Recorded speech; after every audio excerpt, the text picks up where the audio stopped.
I thought my owl might pique your interest. I came as soon as I could. I'd been so preoccupied by all that happened with Ominis and the catacomb, not to mention my uncle's reaction, that I'd almost forgotten what it was that struck me about that triptych. This is the view painted on the canvas that was left on it. That's incredible. You know this area well. And while I was waiting for you, I scouted around and discovered an abandoned mine nearby, surrounded by Ranrock's loyalists. Do you think there's a connection to the triptych? I've no idea, but perhaps they're searching it, the way they did Rookwood Castle and Isidora's Manor. How do we want to handle this? We need to see what they're doing, but let's not draw their attention. Very well. And I still have that rune symbol we found on the triptych. If there is a connection, I suspect we'll see that symbol again. After you.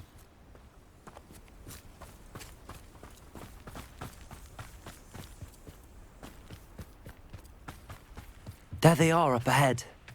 I'll let you lead. No one enters this mine. Kill anyone who tries. Ranrock's loyalists are out for blood.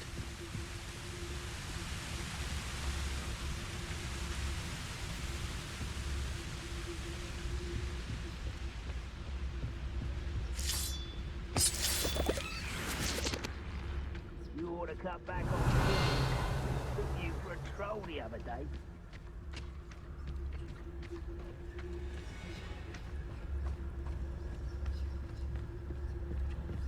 This is going well. We make a good team. We do at that. Once again, we could fight our way through, or be discreet. You know which one I...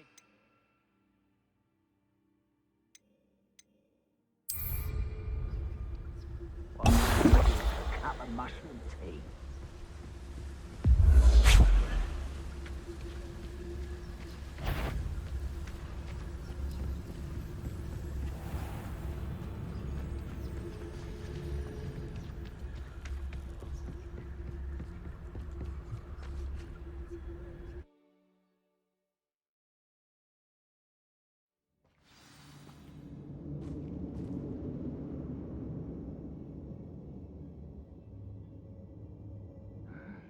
I'm famished.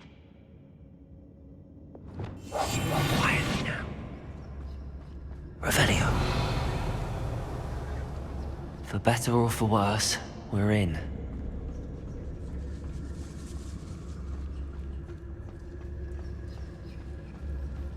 Patricius Totalis. This mine looks like a tomb. Revelio. Closed after accidents were reported. Now I see why.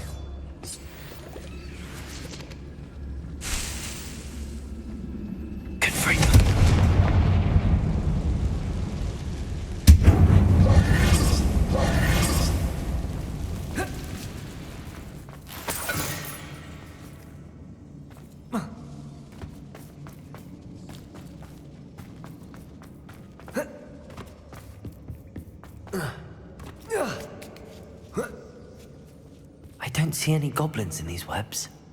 Too disgusting for even a spider to prey on. They must remain unseen. An intruder! Confringo! Here we go!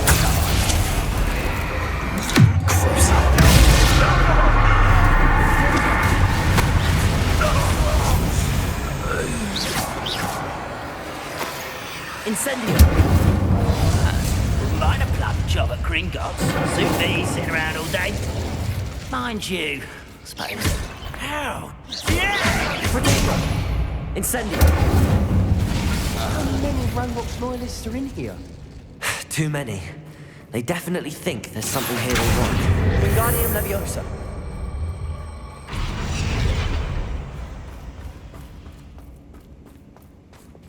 Confringo!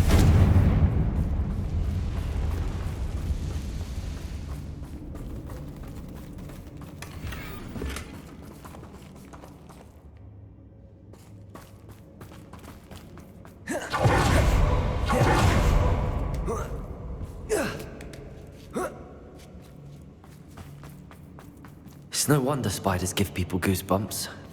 Could be the hairy legs, or the soulless eyes, or the venomous fangs, or any number of endearing qualities, really.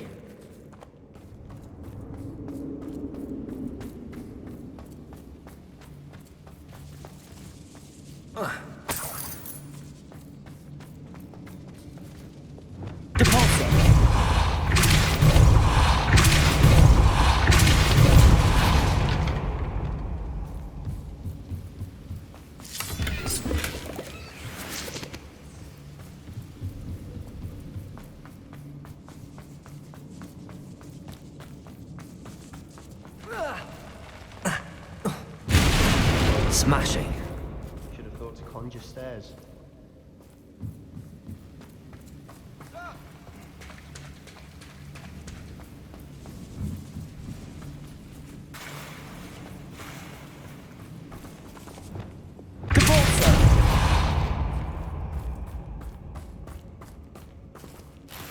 Incendio.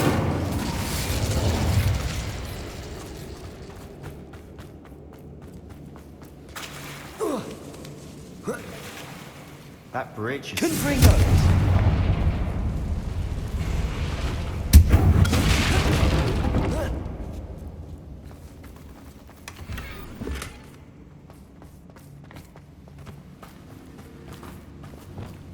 Reparo.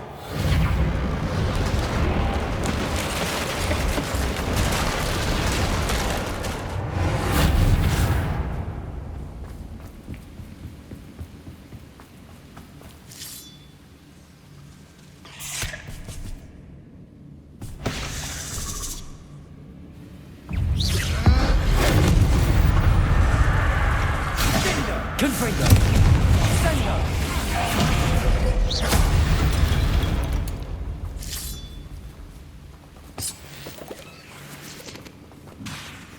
Incendio.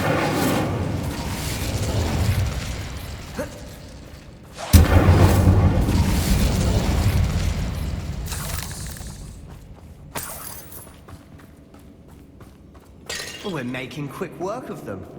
Professor Hecat would be proud. She would at that. Ranrock's loyalists have all but declared war. Lumos.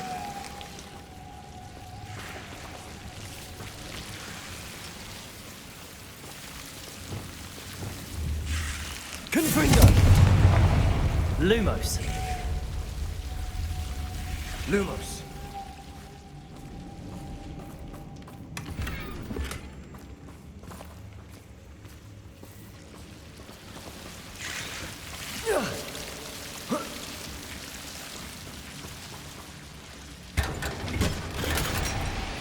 Lumos.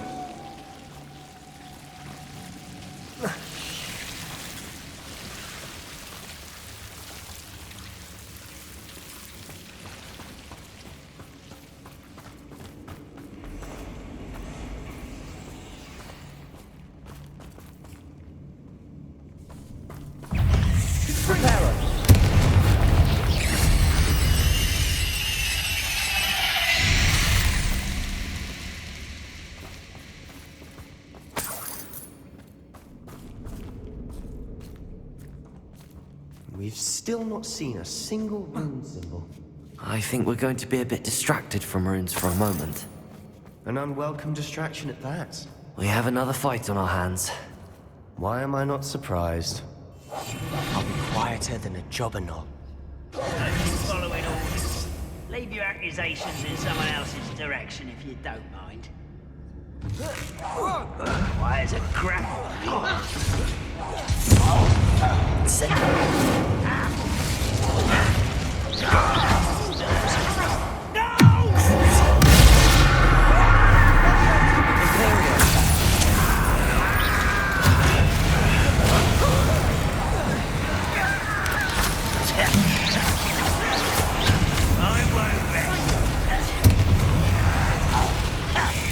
We're not finished yet.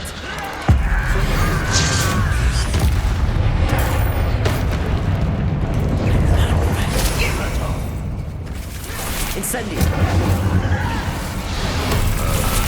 Confringo.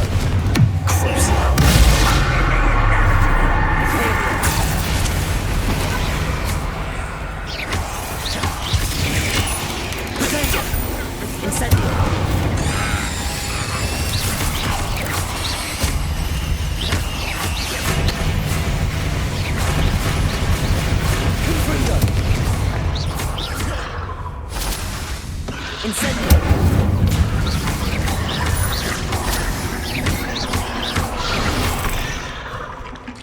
We certainly cleared the room. You're not a bad chap. For a Slytherin.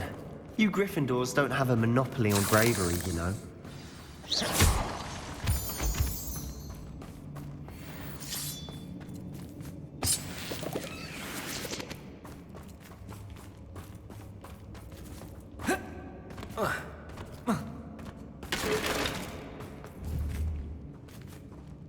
Confringo! We can have a look around in peace.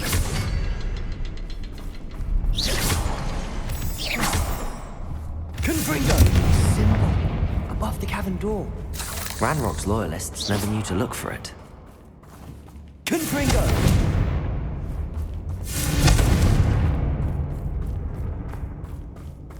Revelio.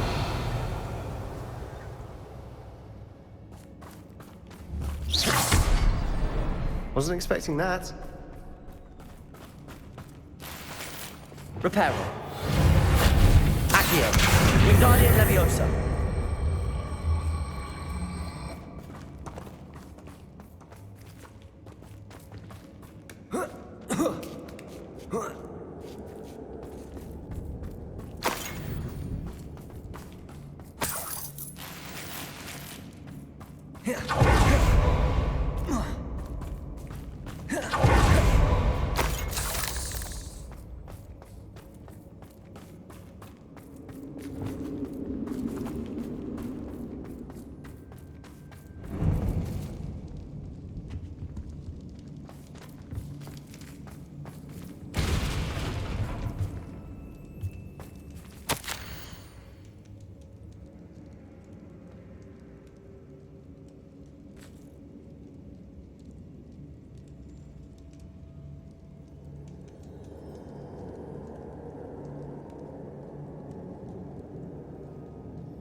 What do you have there?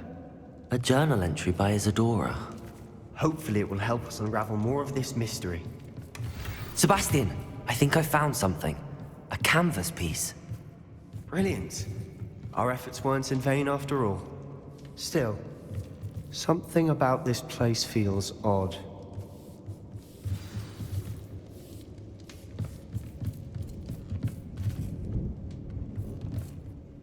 If the triptych led us here to find this bit of canvas, we can probably assume that Isadora Morganach was here. She seems to have been everywhere.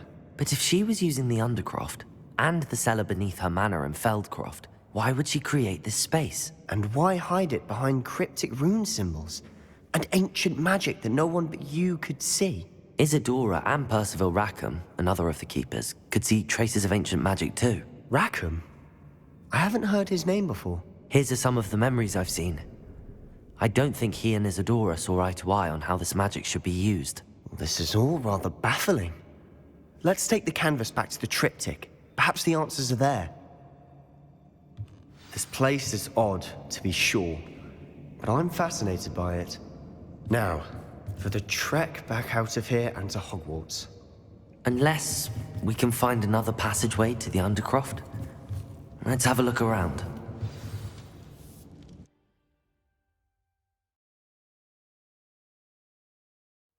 And now for the moment of truth. It has to fit. Please tell me you recognize the location in this bit of canvas. The good news is I do, in fact. And the bad news? We're in for more trouble. I know that coast. Ranrock has taken over a huge mine in the surrounding area. Marrenweem has suffered for it. It's as bad as Feldcroft's become. Should we head there now? We should wait. Why? All this time, we've been a step behind Ranrock. I may know someone who could help us get ahead. Who is that? A friendly goblin. He wants no part in Ranrock's fight. A friendly goblin? You know goblins cursed my sister to shut her up. Said she should be seen and not heard. I do, but not all goblins are... Not all goblins what? Have you forgotten, Feldcroft? Have you forgotten the mine we just went through? No, Sebastian, I haven't. You're not listening to me. Why would I listen to someone so ignorant? You don't know what you're saying. Take a breath for a moment. Oh, I know precisely what I'm saying. Unbelievable.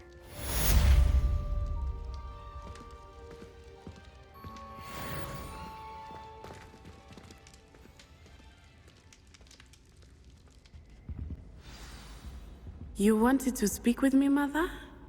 I had hoped to speak with you alone, Natsai. Your message mentioned your concern about an unusual creature that was spotted in the woods near Hogsmeade. That could have been anything. You know what it was, Natsai. I am allowed to leave the castle.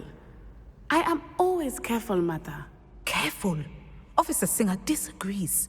She sent me an owl telling me that you have been trying to collect evidence of some kind against dark wizards. She berated me for not keeping a closer eye on you, and she is right. I do not want you visiting Hogsmeade for the near future. But Mother! My little gazelle, you are well-intentioned, but you must not meddle in the affairs of dangerous people. If someone had meddled in Matabeleland, Father would still be with us. I must get to class. Perhaps your friend can get you to listen to reason. So frustrating. She never listens to me. She called you her little gazelle. Is that a term of endearment where you're from? It is specific to me. I am the unusual creature in Hogsmeade she mentioned. Self-transfiguration is not taught at Hogwarts, so I am gently discouraged from practicing it. However, I am an animagus, and it is in my gazelle form that I have been able to wander the Highlands rather freely until now, much to my mother's chagrin. That is how I managed to spy on Rookwood and Harlow. Were you born an animagus, or did you learn to become one? Animagi are not born. The process is quite elaborate. It involves holding a mandrake leaf in one's mouth for an entire month, then placing the leaf in a crystal phial so that it is imbued with moonlight, then adding one of your own hairs. And that is just the beginning. Self-transfiguration is common among students at Wagadu, but Professor Weasley considers it much too dangerous to teach at Hogwarts. Can you choose what form your animagus will take? Oh no, a person's animagus form is determined by their personality. My mother is convinced that my form is a gazelle because I adapt well to any situation. I believe it is because I can sense danger and keep my wits about me. How does it feel to transform into an animal? Well, the first time it can be a bit unnerving. I felt a kind of searing pain and a strong double heartbeat. But it gets easier the more you do it. I no longer feel any pain, and I must say, I find a sense of comfort in the double heartbeat. And I love being able to view the world from a different perspective. Now the nickname makes sense. What an extraordinary ability to have. It is. I love transforming, but Mother is less enthusiastic about it. She says that no creature, especially one as rare as a gazelle, should be bounding about where poaching has become so prevalent.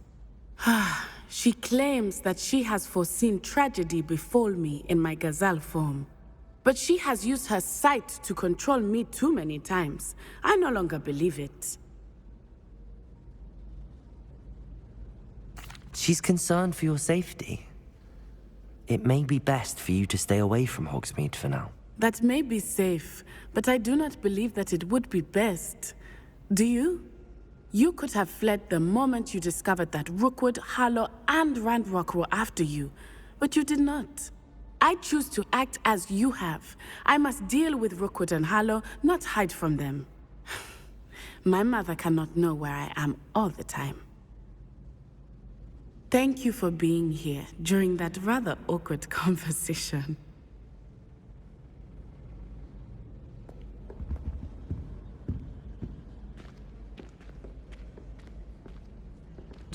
pleased. Seems you... Over here. This is a change of pace from our last outing. Don't remind me. The thought of that tent still makes my blood boil. I've been thinking about those poor dragons in the fighting ring. The collars they were wearing, they appeared to be goblin silver. I think a collar is precisely what we found at that poacher camp. I've never known poachers to use anything like that before. The dragon that attacked my carriage was wearing a collar, and Professor Fig was genuinely baffled by its behavior. That attack always did strike me as a little strange, seemingly coming out of nowhere. Surely you aren't suggesting that the collars somehow control the poor creatures? Exactly. Merlin, I don't think the dragon we set free was wearing a collar, but we should check. And if we can find her, we can return her egg. That's a good idea. We need to see this through. I'll start looking into it right away. There was something else that I wanted to discuss with you. I didn't want to press it before. It seems I may have caused you more trouble with Victor Rookwood. Why is he after you?